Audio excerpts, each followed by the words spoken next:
Now to the landmark Supreme Court decision on presidential immunity. Senior national correspondent Terry Moran is at the Supreme Court. And Terry, this is an earth-shaking opinion, huge implications for the presidency and former President Trump. It sure is, George. Good morning. This is one for the history books. Never before had the Supreme Court decided whether presidents could be prosecuted. And now in this case, they've answered that question by making it much, much harder to hold presidents, including Donald Trump, accountable for their crimes. This morning, a landmark Supreme Court decision that reshapes the presidency and hands Donald Trump an enormous legal win. For the first time in history, the court has declared that presidents can never be prosecuted for acts within their core constitutional duties and are presumed to be immune from prosecutions for much of their other official actions. Overnight, President Biden warned that the conservative majority on the court has set a, quote, dangerous precedent. And any president, including Donald Trump, will now be free to ignore the law. Trump declared victory within minutes of this ruling, posting on social media, "Big win for our Constitution and democracy. Proud to be an American." The decision comes in the criminal case brought by special counsel Jack Smith against Trump for his alleged conspiracy to overturn the 2020 election, including January 6th. The question, can presidents be prosecuted for their actions in office? In a 6-3 decision, the court siding almost entirely with Trump. Chief Justice John Roberts writing, "The president may not be prosecuted for exercising his core constitutional powers and is entitled at a minimum to a presumptive immunity from prosecution for all his official acts." So those core powers, the ones specifically mentioned in the Constitution, pardons, vetoes, the duties of commander-in-chief, and more, can never be prosecuted. All other official acts, the ruling declares, are presumed to be beyond the reach of the criminal law. But the court also held presidents can be prosecuted for unofficial and personal acts. Roberts writing, "Not everything the president does is official. The president is not above the law." Now the case goes back down to the lower court judge in Trump's case, who must sift through the evidence, separating out official and unofficial conduct, to see if the prosecution of Trump can even go forward under this decision. That'll take time, all but certainly pushing the case past the November election, a key win for Trump.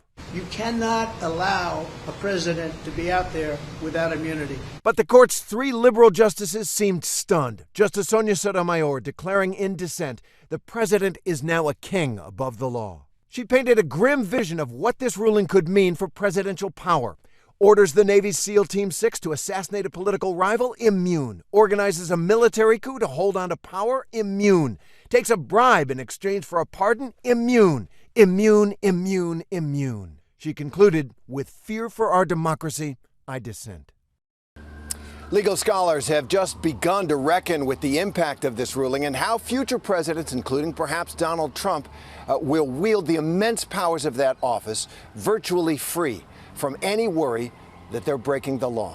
George? Okay, Terry, thanks. Let's bring our chief legal analyst, Dan Abrams. Terry just said legal analysts are trying to parse through what this all means. It has the makings of one of the most consequential decisions in the history of the Supreme Court. Yeah, I mean, look, we expected that this court was going to say to a lower court, you figure out what's an official act and what isn't, right? And official acts will be protected.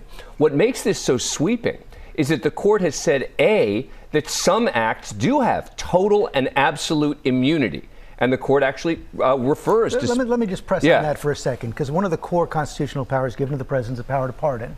Some billionaire gives him $500 million for a pardon. He can't be prosecuted. Well, potentially. They may say that some of that has the presumption of immunity as opposed to absolute immunity. That's a core power. It may be a core power. That may be one of the arguments, is that the pardon power is something, when it says core, it means exclusively to the president. Written in right? the Constitution. Right. Not something that Congress also has the power to do.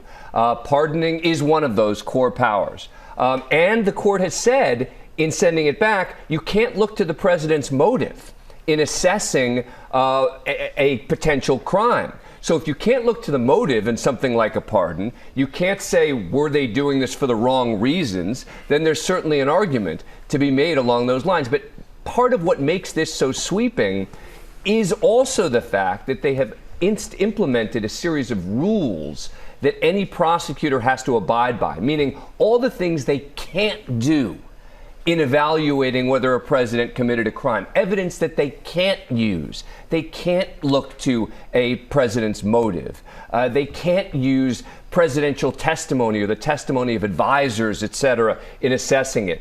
And that's what makes it, as a practical matter, so difficult. And as a practical matter, what does it mean for Jack Smith's case against former President Trump? It's going to be tough. It's certainly going to restrict his case. Now, Jack Smith is going to come back and say, we think that we can overcome the presumption of immunity. Remember, two separate issues, the absolute immunity on parts of it, but the presumption of immunity on other parts. And when it comes to a presumption of immunity, you can overcome that. You can present evidence to say, okay, yes, there's this presumption that something's immune, but we have enough evidence to overcome that. Dan Abrams, thanks very much.